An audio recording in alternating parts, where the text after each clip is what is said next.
நம் சிவாய. சிவபக்தர்களுக்கு வணக்கம். வாழ்க்கையில் மனைவி என்பது ஒரு சாதாரண உறவல்ல. அவள் இறைவன் அருளிய ஒரு அருமையான சக்தி. அவளை வாழ்க்கையின் பாதி என்று நினைத்தால் வாழ்க்கையின் உண்மையான அர்த்தம் புரியும். அவளுக்கு அமைதி இருந்தால்தான் இல்லத்தில் அமைதி இருக்கும். மனைவியை நேசிக்க வேண்டும். ஏதாவது காரணம் இருந்தால்தான் நேசிக்க வேண்டும் என அல்ல, காரணமின்றி நேசிக்க வேண்டும். அதுதான் உண்மையான அன்பு. அவளது மனம் சோர்ந்திருக்கும் போது நாமே அவருக்கு ஆறுதல் சொல்ல வேண்டும், அவருக்கு உற்சாகம் தர வேண்டும். அதுதான் நம் கடமை. அவள் செய்த தவறுகளை எண்ணி பேசக்கூடாது. அவள் செய்த சிறு முயற்சியையும் பாராட்ட வேண்டும். அவள் பேசும் வார்த்தைகள் மட்டுமல்ல, பேசாமல் இருப்பதும் முகம் காட்டும் உணர்வுகளும் அந்த அமைதியிலிருந்தும் புரிந்து கொள்ள முயற்சிக்க வேண்டும். வாழ்க்கையில் சிக்கல்கள் வரும். அந்த நேரத்தில் அவளுக்கு துணையாக நின்றால் அது உண்மையான ஆண்மை. கட்டளை போடுவது அல்ல, கருணையுடன் நடத்துவதுதான் பெரிய விஷயம்.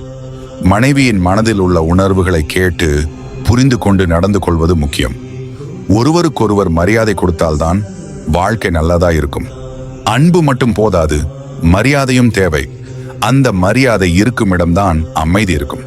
அந்த அமைதி இருந்தால்தான் அந்த இல்லத்தில் இறைவனின் அருள் இருக்கும். கோயில்களில் தான் இறைவன் இருக்கிறான் என்றில்லை.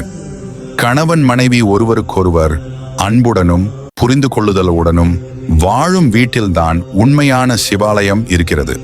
அந்த வீட்டில் அமைதி நிலைத்து இருக்க இருவரும் ஒருவரை ஒருவர் மனதார நேசிக்க வேண்டும். அங்கு அன்பும் நம்பிக்கையும் இருந்தால் அந்த வாழ்க்கை ஒரு ஆனந்த பூமியாகும். இறைவன் இப்படி நமக்கு சொல்லிக் கொடுக்கிறான். வாழ்வில் மனைவியை புரிந்து கொண்டு அன்புடன் நடத்துங்கள், வாழ்க்கை அழகாக மாறும். உயிர்கள் அனைவரும் மனதின் அழகை உணர்வதிலேயே வாழும் கலை இருக்கிறது. கண்கள் காண்பது தோற்றம், ஆனால் அந்த தோற்றம் ஒரு நிழலே. உண்மையான ஒளி உங்கள் உள்ளத்தில்தான் உள்ளது. துணைவனை அல்லது துணைவியை தேர்வு செய்வதில் மனதின் நேர்மை, அன்பு, பொறுமை, பக்தி, இறையருள் ஆகியவற்றை முன்னிலையில் வையுங்கள். அகத்தின் மேல் பாசம் வைத்தால் அது காலத்தால் மாறிவிடும். ஆனால் மனதின் மேல் வைத்த அன்பு அது காலம் கடந்தும் நிலைக்கும். ஒருவரை நேசிக்கையில் அவருடைய தோற்றம் உங்களுக்கு பிடிக்க வேண்டியதில்லை, அவருடைய உள்ளத்தின் ஒளிதான் உங்களை ஈர்க்க வேண்டும். ஏனெனில் உடலின் அழகு ஒரு மலரின் மென்மையான இதழ் போல் நாளை காய்ந்து விழும். ஆனால் மனதின் நறுமணம் அது சாற்றாமலும் மக்களை மகிழ்விக்கும். துணை என்பது அழகு பார்ப்பதற்கோ புகழ் பாராட்டுவதற்கோ அல்ல, அது வாழ்க்கையை பகிர்ந்து வாழ்பவராக இருக்க வேண்டும். அவருடைய கண்களில் இல்லை, ஆனால் உள்ளத்தில் உங்களுக்காக எப்பொழுதும் ஒளிரும் ஒரு மின்சாரம் இருக்க வேண்டும். பிள்ளைகளே, மனத்தின் அழகை பாருங்கள். மனதின் பரிசுத்தம்தான் வாழ்க்கையின் மகத்தான பொருள். உங்கள் பார்வை சிவபார்வையாக இருக்கட்டும். உங்கள் காதல் சிவபக்தி போல தூய்மையானதாக இருக்கட்டும். மன அழகு பாராட்டப்படும் இடத்தில் அமைதி குடிகொள்ளும். அகத்தில் தேடப்படும் இடத்தில் குழப்பம் குடிகொள்ளும். உங்கள் துணைவனை துணைவியை ஒருபோதும் ஒப்பீடு செய்யாதீர்கள். ஒவ்வொருவரும் தங்களுக்கே உரிய சிறப்பு உடையவர்கள். அவர்களை அவர்களாகவே நேசியுங்கள். சிவபாதம் நோக்கி பயணிக்கின்ற இந்த வாழ்க்கை ஒருவரை அழகாக பார்க்கல்ல, அவரை ஆன்மீகமாக நேசிக்கத்தான். இறைவன் இப்படி சொல்லிக் கொடுக்கிறான். இதனை நினைவில் வைத்துக்கொண்டு அகத்தின் மீது ஆசை இல்லாமல் மனத்தின் மீது மதிப்பு வைத்து வாழுங்கள். நிச்சயமாக உங்கள் வாழ்க்கை சிவமயமாகும். என் பிள்ளைகளே, நீங்கள் யாரையும் உங்கள் விருப்பப்படி மாற்ற நினைக்க வேண்டாம்.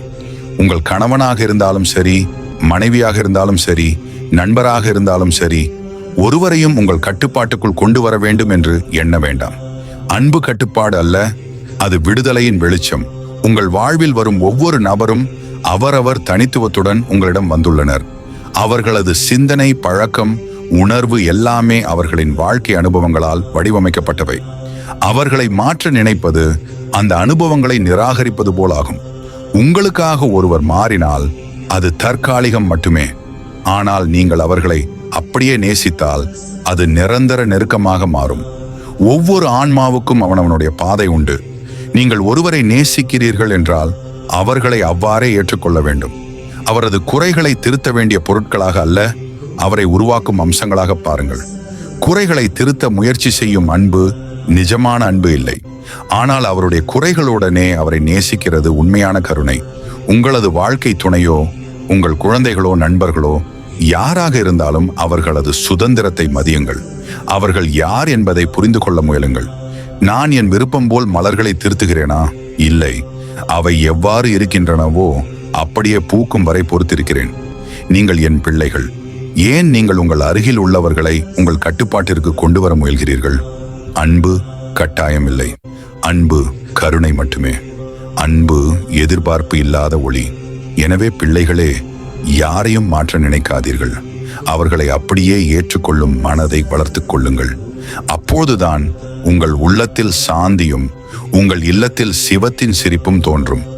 என் அன்பான பிள்ளைகளே, இல்லற வாழ்க்கை என்பது இரு ஆன்மாக்கள் ஒன்றாய் பயணிக்கும் ஒரு தெய்வீக பாதை. அதில் வாக்குவாதங்கள், வித்தியாசமான எண்ணங்கள், எதிர்பார்ப்புகள் எல்லாம் வரும். ஆனால் அந்த பயணம் குன்றாதிருக்க ஒருவர் மற்றொருவருக்கு விட்டு கொடுக்க தெரிந்து கொள்ள வேண்டும். விட்டு கொடுப்பது என்பது தோல்வி அடைதல் அல்ல, அது உயிரின் உயர்ந்த பண்பு. நீங்கள் உங்கள் துணைக்கு வழிவிட்டு நிற்கும் போது உங்கள் உள்ளம் தன்னை விட மற்றவனை மதிக்கிறது என்பதை காட்டுகிறது. அங்கேதான் அன்பு மலர்கிறது. ஒரு சிறு வார்த்தையில் கோபம் வந்தால் மறுபக்கம் அமைதியாய் நிற்க வேண்டும். இருவரும் கோபம் கொண்டால் அந்த இல்லம் சாமர்த்தியமின்றி சிதறும். ஆனால் ஒருவர் விட்டு கொடுத்தால் அந்த இல்லம் இறைவனின் பாத சேவையாக மாறும். வாக்குவாதத்தில் வெல்வதை விட அமைதியை காப்பதுதான் பெரிய வெற்றி. உங்கள் மனைவியின் சந்தோஷம் உங்கள் மகிழ்ச்சியின் ஒரு பகுதி என்றால், உங்கள் கணவனின் அமைதி உங்கள் ஆன்மீக வளர்ச்சியின் அடிப்படை. ஒவ்வொருவரும் மற்றொருவருக்காக ஒரு நிலையாக இருப்பதுதான் வாழ்க்கையின் அர்த்தம். விட்டு கொடுப்பது என்பது உரிமையை இழப்பது அல்ல, அது உரிமையின் உண்மையான அர்த்தத்தை உணர்வது. நீங்கள் விட்டு கொடுத்த ஒரு வார்த்தை உங்கள் இல்லத்தில் அமைதி கொண்டு வரும். ஒரு முறை மன்னித்தல் ஒரு வாழ்க்கை முழுதும் உறவினை காக்கும். தெய்வீக உறவை நிலைத்து பராமரிக்க விட்டு கொடுத்தல் என்பது வலிமையின் அடையாளம். சில நேரங்களில் நீங்கள் உண்மையிலேயே சரியாக இருக்கலாம், ஆனால் உண்மை பேச வேண்டிய நேரம் அல்ல. அப்போது அமைதியாக இருங்கள். இறைவன் தான் உண்மையை காட்டுவான். உங்கள் நிலை வலிமையானதாய் இருந்தால் உங்கள் அமைதியும் பலமாக இருக்கும். இறைவன் கூறுகிறான், நான் என் பக்தர்களிடம் எதையும் கட்டாயப்படுத்தவில்லை. அவர்கள் என்னை மறந்தாலும் நான் அவர்களை கைவிடவில்லை. அவர்கள் என்னை நோக்க வந்தால் நான் எப்போதும் அவர்களை கைவிடுவதில்லை. அதுபோல நீங்களும் உங்கள் துணையை குறை கூறாமல் அமைதியாய் ஏற்றுக்கொள்ளுங்கள். விட்டு கொடுப்பது சிவபாதத்தை நோக்கும் முதல் படி. இறைவனின் இந்த அருள்மொழியை மனதில் வைத்துக்கொண்டு இல்லற வாழ்வில் அன்பும் புரிதலும் தியாகமும் கொண்டு ஒருவர் மற்றொருவருக்கு துணையாக இருங்கள். உங்கள் இல்லமே சிவாலயமாகும். இந்த உலகம் வாழ்வதற்கான ஒரு அரங்கம். இதில் நம்மை சந்தோஷமாகவும் அமைதியாகவும் வைத்திருப்பது நம்முடைய மனநிலையே. நம்பிக்கை, உண்மை, அருள் இவை உங்கள் துணையாக இருந்தால் எந்த சோதனையும் உங்களை வீழ்த்த முடியாது. நீங்கள் எங்கு சென்றாலும் என் அருள் உங்களோடு இருக்கும். உங்கள் வாழ்க்கையில் அமைதியை காண விரும்புகிறீர்களா? அதை வெளியே தேடாதீர்கள், உங்கள் உள்ளத்திலே அது இருக்கிறது. உங்களிடம் எதுவும் இல்லை என கருதினாலும் மன அமைதி இருந்தால் நீங்கள் எல்லாவற்றையும் வெல்லலாம். கோபம், ஈர்ப்பு, ஆசை ஆகியவை உங்கள் சாந்தியை கெடுக்கும். அவற்றை விடுங்கள். உலகத்திற்கே நன்மை செய்யுங்கள். பிறருக்கு உதவுங்கள். எதையும் பெற்ற பிறகு மட்டும் கொடுக்க வேண்டும் என கருதாதீர்கள்.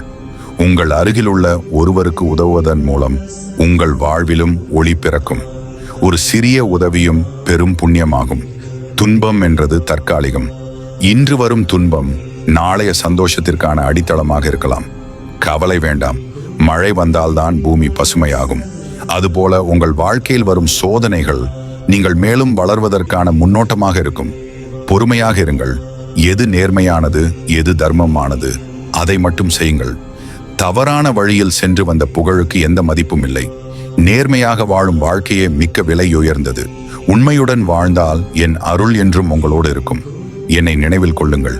நீங்கள் எங்கு சென்றாலும் எந்த வேலையாக இருந்தாலும் என் நினைவு உங்கள் மனதில் இருக்கட்டும். நான் உங்கள் உள்ளத்தில் இருப்பேன். ஓம் நம சிவாய என்று உச்சரிக்கும் போது உங்கள் மனதில் ஒளி பரவும். உங்கள் பயங்கள் மாறி நிம்மதி வளரும். எப்பொழுதும் நான் உங்களோடு இருக்கிறேன். நீங்கள் தனியாக இருக்கிறீர்கள் என்று நினைக்க வேண்டாம். என் அருள் என்றும் உங்களோடு இருக்கும். உங்கள் முயற்சி வீணாகாது. நல்லதை நினைத்து நல்லதை செய்யுங்கள். உங்கள் ஒவ்வொரு செயலும் இறைவழியில் இருக்கட்டும். அப்போது உங்கள் வாழ்க்கை இன்பத்தாலும் செழிப்பாலும் நிறைந்திருக்கும். பக்தர்களே, என் பிள்ளைகளே, நீங்கள் ஒவ்வொரு நாளும் என் திருப்பெயரை நினையுங்கள். உங்கள் வாழ்க்கை சிவமயமாகும். சோதனைகள் எல்லாம் மாறிவிடும். நம்பிக்கை, பொறுமை, உண்மை இவை உங்கள் வழிகாட்டிகளாக இருக்கட்டும். ஓம் நம சிவாய.